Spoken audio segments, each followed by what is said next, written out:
Le plus souvent, ce qu'on prend chez une femme pour de la jalousie, c'est la rivalité. Anatole France. Libre ensemble, Catherine Ax, Jacques Nizan. En 2016, une étude révélait que les mots pute et salope étaient mentionnés 3000 fois par jour sur Twitter par 38,7% d'hommes et 61,3% de femmes. Bonsoir à toutes et à toutes. Nous allons parler de rivalité féminine dans Libre Ensemble ce soir et tenter d'en finir. C'est en tout cas le titre et le sujet du dernier ouvrage de nos invités ce soir. Bonsoir Elisabeth Cadoche. Bonsoir Catherine. Vous êtes en direct de Paris, en duplex. Et Anne de Montarlot, bonsoir. Bonsoir Catherine. Bonsoir Anne, vous êtes carrément en ligne depuis Londres. Merci à toutes les deux d'être là, je vous présente. Elisabeth Cadoche, vous êtes journaliste et autrice de fiction, d'émissions et de plusieurs séries documentaires pour la télévision. Et Anne de Montarlot, vous êtes, après une carrière à New York dans la finance et la publicité, devenue psychothérapeute où vous exercez à Londres depuis de nombreuses années. Est-ce que j'ai dit vrai ? Parfait. Tout à fait. Toutes les deux. Ensemble, vous connaissez bien parce qu'ensemble, vous aviez déjà écrit Le syndrome d'imposture, pourquoi les femmes manquent tant de confiance en elles. Et vous aviez recueilli à l'époque des témoignages pour un chapitre, Femmes entre elles, qui vous a donné, enfin ces témoignages vous ont donné plutôt, à découvrir des non-dits et parfois une violence dans les relations entre femmes. Et alors vous avez voulu creuser le sujet, car personne ne le niera, mais alors là absolument personne, dans tous les domaines, il y a de la rivalité entre nous, et pas qu'entre hommes et femmes d'ailleurs. D'où est-ce que l'idée, donc on l'a dit, vous est venue, mais pourquoi avez-vous voulu creuser plus particulièrement cette rivalité et à quoi est-ce que vous la raccrochez ? Vous parlez de racines historiques, sociologiques, psychologiques et biologiques. Vous avez d'abord donc fait une recherche sur ces racines de la rivalité, Elisabeth et Anne. Oui, en fait, vous l'avez dit, quand on a publié ce livre sur le syndrome d'imposture, on avait demandé, on a interviewé plus d'une centaine de femmes et on leur avait demandé d'identifier l'événement ou le moment qui, pensaient-elles, avait pu leur faire perdre confiance. Et on a recueilli des témoignages absolument glaçants et ça dépassait le cadre professionnel. C'était pas juste j'ai une patronne qui m'a viré pour ça, ou etc. C'était aussi j'ai une mère qui m'a dit une phrase assassine dans l'enfance, tu ne pourras jamais même pas être derrière la caisse d'un supermarché, donc tu devrais prendre des cours de sténodactylo, etc. Des choses très violentes. Et là, on a commencé à faire un petit état des lieux.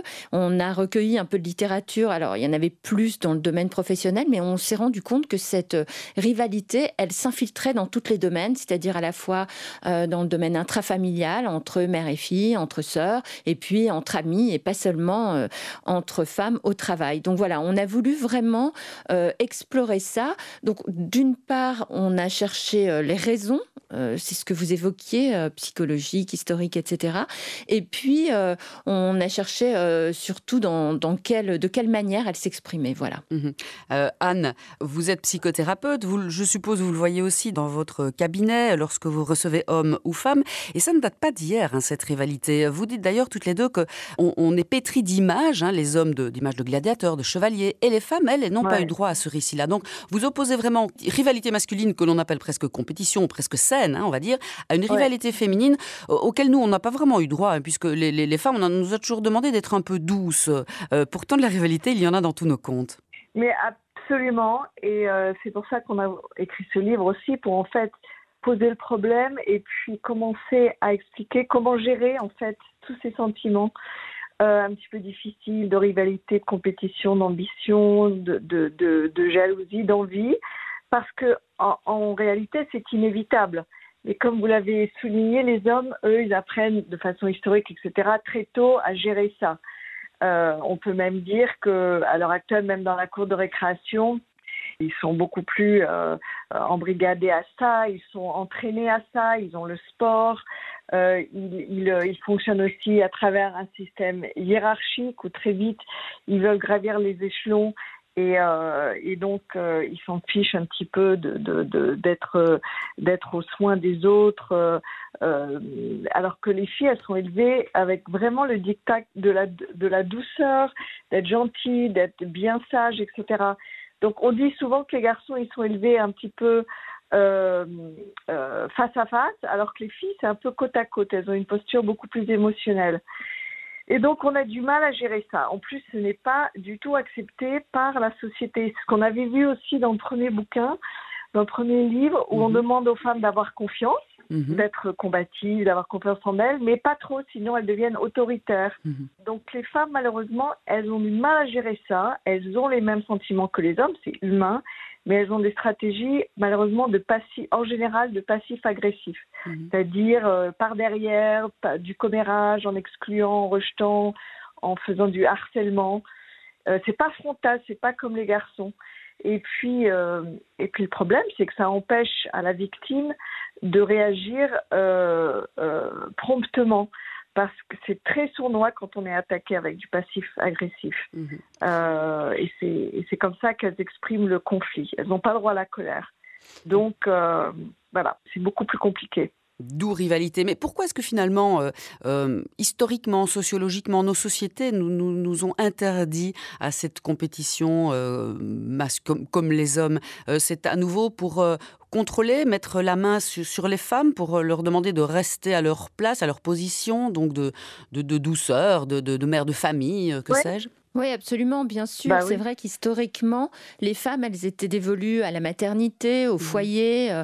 Elles n'ont pas tout de suite pu développer des amitiés, alors que les hommes, ils sortaient, etc. Et ça, c'était bien sûr, on le voit dès le début dans l'histoire, c'était une représentation, c'était une construction sociale.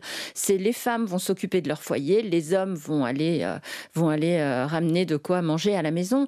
Et aujourd'hui, on est en train de déconstruire un peu ça, puisqu'on voit que même les préhistoriens découvrent que les femmes des cavernes, c'était pas ces pauvres choses qu'on tirait par les cheveux, et qu'elles étaient aussi des chasseuses-cueilleuses, qu'elles ont pu participer aux peintures de Lascaux, etc. Mais comme on a cette représentation qui est tellement forte, c'est ancré dans notre ADN, et même nous, on le reproduit, donc c'est une forme de misogynie intériorisée, si vous voulez. On a du mal, même nous, à se défaire de ça, de cette représentation, de cette construction. Oui, c'est presque romanesque, les intrigantes à la cour des rois, ça nourrit nos imaginaires, et pourtant, vous le dites, c'est destructeur. C'est d'ailleurs pour ça que vous avez voulu écrire ce livre, et puis on en parlera dans quelques minutes, pour aussi offrir des solutions, parce que toutes les femmes bitch, alors c'est un terme, pourquoi utiliser ce terme? On va peut-être l'expliquer pour les auditrices qui ne connaîtraient pas ce mot, ce verbe. En fait, toutes les femmes médisent des autres femmes, c'est-à-dire critiquent les autres femmes, mais c'est vrai qu'aujourd'hui, on appelle ça bitcher. Je ne sais pas pourquoi. Anne, c'est le mot anglais, n'est-ce pas? Oui, c'est un mot anglais qui nous vient de la pop culture américaine. Et bitcher, c'est vraiment critiquer les autres femmes, mais toujours par rapport aux critères, aux paramètres masculins. C'est-à-dire qu'on va bitcher sur le corps, sur le jeunisme, sur la jeunesse, sur la beauté. Donc c'est du bitching qui révèle en fait un manque de confiance en soi par rapport à ce terrain très étroit que nous octroient les hommes, le patriarcat, pour être valorisés. Et c'est vraiment la sainte trinité de la jeunesse, de la beauté, du corps. Et les femmes bitchent entre elles sur ces terrains-là. Vous dites que les femmes sont encore plus discriminantes que les hommes, souvent. Et alors vous donnez des chiffres aussi, 63% des femmes contre 52% des hommes déclarent préférer travailler pour un homme qu'une femme. Parce qu'une femme, une fois qu'elle est en position de pouvoir, entre guillemets, d'autorité, si elle est arrivée, c'est forcément parce qu'elle avait un sale caractère, quoi, que c'est une salope. C'est-à-dire qu'on a tendance effectivement à investir la femme de douceur, c'est ce qu'on se disait tout à l'heure. Et donc, quand une femme va faire preuve d'autorité avec nous, même nous en tant que femmes, on va se dire mais c'est une peau de vache, quoi, ou c'est une garce, alors qu'en fait c'est tout simplement qu'elle a du leadership, qu'elle est arrivée là. Mais c'est vrai aussi que les femmes, elles ont dû tellement se battre pour rentrer, pour investir les forteresses qui étaient autrefois prises par les hommes, que quand elles sont en poste, elles développent ce côté, ce que des psychologues ont appelé dans les années 70 le syndrome de la reine des abeilles, c'est-à-dire qu'elles veulent régner sans partage sur la ruche, et elles ont tendance à être comme ça un petit peu un peu autoritaire. Et c'est vrai que on parle beaucoup de ce syndrome, mais on est en train d'en sortir parce que de plus en plus de femmes accèdent à des postes à responsabilité. Donc il faut aussi casser ce narratif, cette espèce d'image de la femme qui serait trop autoritaire. D'ailleurs, quand il s'agit d'un homme, c'est toujours le double langage. On dit waouh, il est charismatique, il est comme ça. On va jamais aller dire il est pas sympa. Tout à fait. Alors vous invoquez aussi un autre mot, une notion, Anne, de rareté, parce qu'on nous a toujours fait croire, peut-être à juste titre ou pas, qu'il n'y avait pas de place pour tout le monde. Et donc ça nourrit la rivalité. Il faut qu'on se batte aussi. On dit par exemple au cinéma ou dans certains postes, il y a peu de femmes. Donc forcément, s'il n'y en a que quelques-uns, il va falloir se battre et donc être en rivalité pour l'avoir. Mais tout à fait, c'est une réalité quand même. C'est une réalité historique. Et il n'y a pas très longtemps que ça a changé. Peut-être une trentaine d'années, 40 ans. 50 ans. Donc il y avait une vraie rivalité, enfin une vraie réalité, pardon, à ce sentiment de rivalité, parce qu'il n'y avait pas assez de place. Il n'y avait pas, d'ailleurs, assez de représentation, même encore maintenant. Ça change, bien sûr, hein, mais de voir de la représentation de femmes de pouvoir, il n'y en a pas tellement. Et donc, évidemment, ça crée, et nous, on s'en est rendu compte sur le terrain, par exemple, de la finance, les femmes n'avaient pas beaucoup d'indépendance financière. C'est quand même récent. Et encore, comme elles sont dévolues au foyer, c'est difficile de tenir le temps avec une aisance financière, parce que souvent la femme s'arrête de travailler pour élever ses enfants, etc. Elle a moins de retraite, etc., de points de retraite à cause de ça. Enfin bref, donc c'est une réalité. La femme, il y a quand même moins de place. Mais du coup, ça a développé cette espèce d'état d'esprit où il n'y a pas de place, les places sont chères, il faut se battre, il faut être rival, et non seulement sur le lieu de travail, mais aussi, par exemple, dans les relations amicales, où par exemple, quand une femme est divorcée, elle va être moins invitée par d'autres copines, amies, parce qu'elle risque de piquer le mari. Donc il y a toujours dans l'écho de il n'y a pas assez d'hommes, il n'y a pas assez de place, il faut se battre. Et c'est terrible, parce que ce n'est pas la réalité, maintenant, en tout cas. Alors, vous abordez également, on le dit, des racines psychologiques. Vous dites, c'est la faute de notre mère. Il y a d'ailleurs un chapitre de rivalité mère-fille que j'ai beaucoup aimé. Et j'ai fait lire ce chapitre à ma fille de 18 ans. Et c'est une belle entrée en matière du livre, pour les plus jeunes d'ailleurs, qui nous écoutent. Pourquoi est-ce que ce serait la faute de notre mère ? C'est la première femme que l'on rencontre, c'est notre mère. Donc c'est une relation qu'on va un peu reproduire inconsciemment dans toutes nos relations avec d'autres femmes, y compris au travail, évidemment. Parce que la relation à la mère, elle est très souvent, dans le meilleur des cas, ambivalente. C'est-à-dire qu'on reçoit des soins émotionnels, de l'amour, mais aussi de la frustration, du conflit.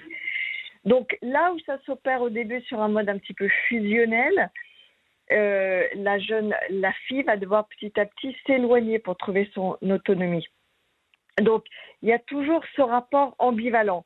Il y a aussi la psychanalyse, qui offre aussi un éclairage à travers le complexe d'Electre, qui dit que la petite fille au stade phallique, donc vers 6 ans, se détourne un peu de sa mère, inconsciemment, qui n'a pas de pénis, donc c'est très freudien, pour chercher à obtenir l'amour du père. Donc, la mère devient une rivale inconsciente. Donc, aussi, également, si on a une mère qui est un petit peu étouffante ou une mère qui est plus femme, ça va créer de la rivalité, de la confusion. Il y a aussi beaucoup de rivalité entre mères, grand-mère, mère, etc., transgénérationnelle, quand il y a cette espèce de haine de soi que beaucoup de femmes portent en elles et qui est transmise parce que, par exemple, une mère ou une grand-mère est très attachée à garder son statut familial de beauté ou autre. Donc, un petit peu comme une reine des abeilles, mais sur le plan familial, où on n'a pas beaucoup de pouvoir, parce que le pouvoir, traditionnellement, il s'opère quand il s'opère derrière la scène, et c'est un pouvoir sans partage. Donc, il y a beaucoup de raisons, c'est multifactoriel, cette posture de rivalité. Et puis maintenant, comme vous disiez, même avec votre fille, c'est parce que c'est ce qui se passe maintenant, on veut, comment dirais-je, on prend le risque d'être une copine avec sa fille quand elle a 16, 17 ans, avec les vêtements, parce que maintenant, les femmes sont beaucoup plus jeunes, à 40 ans, 50 ans, etc. Donc, les terrains peuvent glisser. Et comme vous dites très justement, il ne faut pas être copine. Justement, il faut... Oui, il y a aussi quelque chose qu'on cite dans le livre et que moi j'aime beaucoup. C'est un livre de Edna O'Brien qui s'appelle Crépuscule irlandais, qui est magnifique. Et elle dit finalement, le sort des mères, la lamentation des mères vient du fait d'être pleines puis vides de nos filles. Et en fait, de nos enfants en général. Et en fait, c'est vrai que souvent, si on n'a pas défusionné à l'adolescence, quand la jeune fille commence à entrer dans son âge de femme, femme, si elle ne se sépare pas de la mère comme ça va être compliqué parce que la mère aussi, ça la renvoie à son âge, ça la renvoie à son corps, ça la renvoie au temps qui passe. Et ça peut être un peu délétère si on n'accepte pas, voilà. Oui, comme le disait Serge Reggiani, Madame, votre fille a 20 ans, le printemps vous oublie. Absolument. Non, mais, voilà, ça c'est dans la culture, mais c'est pas vraiment ça maintenant. C'est-à-dire il faut arrêter de mettre les femmes en rivalité, parce que un tabou dans le tabou, c'est la mère jalouse de sa fille. Parce que la ménopause, parce que si, parce que ça, parce que le temps, parce que... Donc vous faites un lien très, très ténu entre la jalousie et la rivalité, évidemment. C'est toujours un manque de confiance en soi. Mais la rivalité, ce serait l'accomplissement de la jalousie. La jalousie est un sentiment, la rivalité, c'est une action ? En fait, la rivalité, c'est la concurrence de personnes qui prétendent aux mêmes avantages, au même succès. Et c'est pour ça que c'est souvent mêlé d'envie, qui est la situation dans laquelle on convoite ce que l'autre possède, ou alors de la jalousie, puisque la jalousie, c'est quand on craint que quelque chose nous soit retiré, que ça soit un travail, un amour, etc. Et ça peut même être mêlé d'envie et de jalousie, parce que les frontières sont poreuses. Et comme vous le disiez, l'envie et la jalousie sont des émotions. Donc c'est humain et c'est inévitable. Donc tout ça, c'est un peu mélangé et on a du mal à démêler les fils de ça parfois. Mais donc, il faut les démêler, en tout cas les pointer, pour pouvoir limiter cette rivalité, puisque dans le monde que l'on connaît, il vaut mieux plus de solidarité, de sororité que de rivalité. Alors, la sororité, c'est évidemment un terme qui ressort dans votre livre, puisque c'est vers ça qu'on veut aller le plus possible. C'est une conséquence du mouvement #MeToo de 2017, c'est un bel exemple de sororité, mais... Vous faites remonter ça bien avant aussi dans une partie d'un chapitre. Ce sont la belle sororité, c'était les béguines au XIIe et XIIIe siècle. Nous en avons en Belgique pas mal, notamment en Bruges. C'est de tout temps, il y a quand même eu solidarité, sororité entre femmes. Oui, bien sûr. On voit ça avec les béguines, effectivement, qui s'alliaient, qui vivaient dans cet état un peu de dénuement. C'était religieux, enfin c'était en dehors du religieux, mais elles vivaient comme dans ces sociétés de femmes. La solidarité, elle a toujours existé de tous les temps. Par exemple, en France, en Bretagne, il y a une région qui s'appelle l'île d'Ouessant. Et sur l'île d'Ouessant, les marins, les hommes prenaient la mer, les hommes, les fils. Donc les femmes, elles se retrouvaient entre elles et elles allaient au champ, elles faisaient tous les travaux. Et une solidarité est née de ça. Elles peuvent vraiment compter sur les autres. Et il paraît que ça se perpétue, que ça continue sur cette île. Donc en fait, ce qu'on remarque, c'est que quand il y a des situations extrêmes, des situations d'adversité, les femmes ont tendance, on met plein d'exemples dans notre livre de ça, les femmes ont tendance à s'allier pour faire face. Mais ce qu'on dit, c'est que ce qui serait bien, c'est de ne pas attendre l'adversité et d'être déjà dans l'entraide, dans la solidarité, en tout cas la solidarité avant d'être dans la sororité pour pouvoir avancer vers plus de sororité. Mais on donne aussi dans notre dernier chapitre des exemples de femmes qui sont déjà dans la sororité et qui aident déjà d'autres femmes. Voilà, on va y revenir. Anne, vous vouliez ajouter ? Oui. Non, mais c'est ça, c'est juste simplement de dire que la solidarité, quand tout va mal, c'est très bien, mais autour du succès, c'est très important, comme disait Elisabeth, là. C'est ce qu'on met dans nos derniers chapitres. C'est-à-dire, il y a d'entraider au jour d'aujourd'hui, tout de suite, maintenant, et ne pas simplement se réunir autour de nos misères. C'est important aussi. Il est bien clair, et vous le dites aussi, c'est qu'il y a un grand écart entre la période des béguines et notre monde, notamment, vous évoquez TikTok, qui promeut sexisme, misogynie intériorisée de plus en plus, et il y a des filles qui se désolidarisent des autres dans ces réseaux sociaux qui n'apportent pas du bon, là. Alors, les réseaux sociaux, c'est pas que chez les femmes. On voit partout sur Internet, avec le développement des réseaux sociaux, qu'il y a une vraie violence, y compris envers les hommes. Mais ce qui est plus étrange pour nous, en tout cas, c'est d'avoir constaté que quand des femmes font part de quelque chose d'heureux ou d'un succès, on donne l'exemple de Camille Charrière, qui est une jeune femme qui s'est mariée pendant le Covid avec une robe transparente. Et elle a eu un tombereau d'insultes de la part de femmes qui lui disaient « mais vous êtes une traînée, vous êtes un embarras irréparable pour votre famille. Vous n'êtes pas une influenceuse ou une journaliste, vous êtes une prostituée. Enfin, des choses vraiment épouvantables. Et que ça vienne de femmes, c'est quelque chose d'inacceptable, enfin, d'encore moins acceptable. Enfin non, c'est pas plus acceptable si ça vient d'un homme, mais c'est en tout cas très bizarre que ça vienne de femmes. Et ça, c'est vraiment la violence des réseaux sociaux, parce que sur les réseaux sociaux, les femmes sont sans arrêt en train de se comparer, en train de dire, tiens, celle-là, elle est plus belle que moi, elle a un plus beau corps, etc., etc. Et ce poison de la comparaison s'infiltre. Et pour peu que vous ayez des failles et un manque de confiance en vous, vous allez projeter ces failles sur l'autre femme. Et c'est en cela que c'était aussi un corollaire de notre premier livre sur le manque de confiance des femmes. Anne, les réseaux sociaux, c'est un horrible outil à la haine et à la rivalité, à la jalousie, à l'envie, évidemment. Tout à fait. Et puis, comme disait Elisabeth, sous couvert d'anonymat, on se permet tout. Et il faut bien noter que, bien sûr, ça reste encore des insultes sur des critères masculins. C'est-à-dire ça touche à la sexualité, au corps, tu es une pute, tu es une salope, tu es... et à cette jalousie un petit peu primaire sur tout ce qui est autour du succès. Si une femme est jolie, si elle réussit, si elle rentre malheureusement dans les critères masculins ou heureusement, enfin ça c'est un autre débat, elle va être complètement attaquée.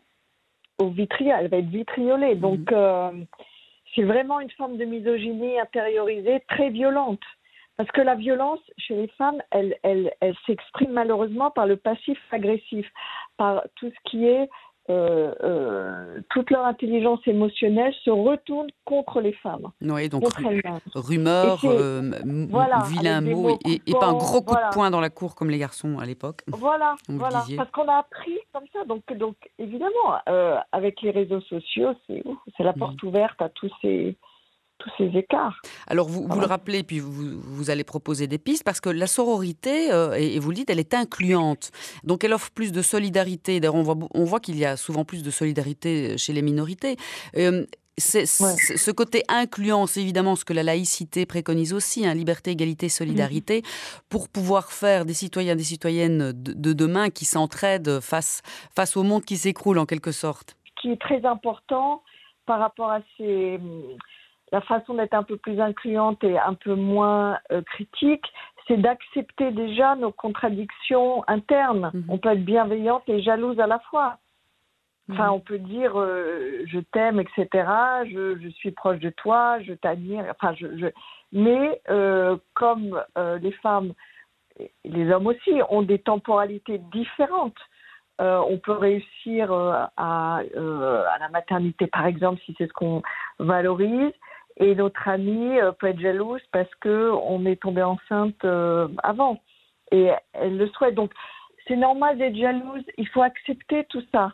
Parce que nous, en fait, le livre, il sert à dire comment gérer toutes ces émotions. Elles sont légitimes, mais il faut les exprimer différemment. Il faut les accepter et les canaliser dans quelque chose de constructif. Ça, c'est une des pistes. Voilà, dites-nous en conclusion les pistes que vous proposez pour sortir, en finir avec cette rivalité.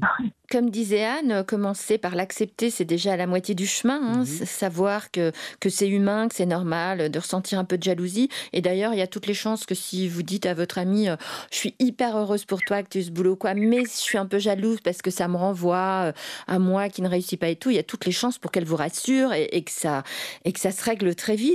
Et aussi aider les femmes en entreprise avec une démarche sincère, une envie de changer la donne, amplifier leur voix. Ça, c'est un phénomène qui nous vient des États-Unis, Anne, n'est-ce pas, l'amplifying? Oui, c'est-à-dire que quand on amplifie un commentaire d'une femme au bureau, par exemple, on reprend l'idée qu'elle a lancée pour que l'idée ait plus de poids. Donc, on amplifie ce qu'elle dit, parce que souvent, les femmes sont interrompues. Souvent par des hommes, mais aussi par des femmes. Donc, il faut amplifier, faut amplifier la voix des femmes sur le lieu de travail, c'est important. Amplifier, soutenir, oui. Amplifier, soutenir, ne pas perdre de temps, d'énergie mentale, à se comparer en permanence et à projeter toutes nos failles ou nos failles, mais vraiment être davantage dans accepter les contradictions que l'on a, aider les autres femmes, parce qu'on a tout à y gagner. C'est ça, enfin, je veux dire, il faut être généreux. Il faut vraiment, c'est l'esprit d'abondance plutôt que l'esprit de rareté. C'est-à-dire l'esprit de rareté, c'est un héritage du passé, mais quand on est dans un esprit d'abondance, on se dit il y a du gâteau pour tout le monde, du moment qu'on est en alignement avec qui l'on est. Et puis il y a quelque chose de très simple à faire, c'est d'arrêter de commenter sur les autres femmes et de les critiquer maintenant qu'on en a conscience. Je veux dire, arrêter de dire « Ah, mais t'as vu, elle a pris un peu de poids. Ah, mais elle y est allée un peu fort sur le botox. On l'a toute fait. Nostra culpa, on l'a fait aussi. » Voilà, maintenant qu'on en a conscience, en tout cas, plus jamais on ira commenter le corps de femme. Voilà. Exactement, arrêtons de butcher. Et il y a une phrase qu'on adore, si je peux ajouter juste, de Christophe André, qui est un psychiatre, un psychothérapeute connu. Il dit qu'un des remède à l'envie, c'est l'admiration. Admirer quelqu'un et faire en sorte de posséder ses qualités. Ça, c'est admirable. Oui, voilà. C'est parfait. Parce que, est-ce que l'on peut, Anne et Elisabeth, positiver la rivalité? Parce que, bon, le titre de votre livre, c'est « En finir avec la rivalité ». Donc, il n'y a pas moyen de la positiver comme on a pu positiver la compétition sportive ou autre. Compétition, il y a un côté, on est en bonne compétition, et, en bon esprit. Et la rivalité, voilà. Est-ce qu'elle pourrait être constructive? Bien sûr. Oui. Aussi, merci Adam Grant qui est aux États-Unis et qui a étudié un peu tous les sportifs de haut niveau en Norvège et qui dit mais il faut même être ami avec sa compétitrice ou sa compétiteur. Faut apprendre à être ami parce que tout le monde y gagne. Et c'est un très bon moteur la compétition. Mais il faut le gérer différemment. Il faut être déclaré. Il faut déclarer tout ça. Les hommes le déclarent sur les terrains de sport depuis des siècles. Et sur le terrain du travail, nous, il faut faire la même chose. C'est pas, il faut, pas avoir honte. Évidemment, pour apprendre tout cela, il faut lire votre livre, bien sûr, mais aussi, sans doute, l'apprendre dans les plus jeunes classes. En Belgique, nous avons, par exemple, poussé par la laïcité, un programme qui s'appelle EVRAS, Éducation à la vie relationnelle, affective et sexuelle, dans les classes des plus jeunes, à l'école. C'est vraiment cette jeunesse-là qu'il faut éduquer aujourd'hui, surtout. Ah mais absolument, nous on est convaincus que tout passe par l'éducation et que quand on arrêtera de dire des petits garçons dans la cour, oh ils sont turbulents, c'est des petits garçons, boys will be boys, etc. Et aux petites filles, oh tu es belle, tu dois être sage, tu dois être gentille. Quand on dira aux enfants, tu peux faire tout ce que tu veux, qu'ils soient garçons ou filles, et ben voilà, la jalousie c'est un sentiment humain. Si tu es un peu jalouse de ta copine, tu vas la voir et tu lui dis, écoute, voilà, je t'adore, mais je suis un petit peu jalouse parce que ceci, cela. Une fois qu'on dit les choses, on désamorce les problèmes et la rivalité devient saine et pas toxique. Oui. Non, et puis cette éducation de la femme à être douce, parce que ça découle de ça, à être douce, à ne pas être jalouse. On cite Hillary Clinton qui s'est fait vilipender parce que justement elle a appris un petit peu à contrôler son visage pour ne pas montrer sa colère etc. Et puis après, on lui a reproché de ne pas être authentique. Quoi qu'on fasse. Quoi qu'on fasse. Donc, ça passe par l'éducation. Oui, et puis la colère doit être saine aussi. On n'a pas dit ça, mais la colère, ça peut être sain. C'est une bonne chose de laisser sortir ses émotions. Et les femmes, souvent, elles s'en empêchent parce qu'il y a un côté, si on se met en colère, on est hystérique. Voilà, donc ça, c'est vraiment la punition aussi, pour les femmes. On nous l'a beaucoup dit, Absolument. Elisabeth Kadosh et Anne de Montarlot, comment a été reçu le livre par les femmes et par les hommes? Qu'est-ce qu'on vous en dit? Alors, écoutez, il y a des choses assez sympas qui se passent autour du livre. On a fait pas mal de salons et on a eu beaucoup de jeunes filles qui sont venues nous voir en nous disant « Écoutez, moi, avec ma mère en ce moment, donc je vais lui offrir le livre. Ça va être le point de départ d'une discussion. » Donc ça, c'est plutôt très sympa. On a aussi des femmes qui arrivent, qui tournent autour du livre sans trop oser s'en avancer. Et quand on discute avec, elle dit « Mais j'ose pas trop l'acheter. Mais en vrai, moi aussi, je me trouve dans la rivalité. » Donc, c'est un bon point de départ pour une discussion. Mais c'est vrai que c'est encore un sujet tabou. C'est malséance, c'est mal vu de dire « Je suis jalouse, je suis envieuse de ma sœur, de ma meilleure amie, de ma mère, de ma fille, etc. » C'est très mal vu. Donc, c'est pour ça que c'est bien de dire les choses. Parce que nous, on pense qu'il ne faut pas mettre les choses sous le tapis, sous le boisseau, en disant « Ça n'existe pas ». Pour qu'il y ait de la sororité, on est convaincu qu'il faut justement commencer par balayer devant notre porte. Complètement. C'est le retour qu'on a eu, Très intéressant. Pour terminer cette émission, vous citez aussi Madeleine Albright, ancienne secrétaire d'État aux États-Unis, qui dit « Il y a une place spéciale en enfer pour les femmes qui ne s'entraident pas. Elle n'y va pas de main morte, donc elle veut vraiment... Il faut qu'on arrête de bitcher, nous les filles. » Il faut qu'on arrête.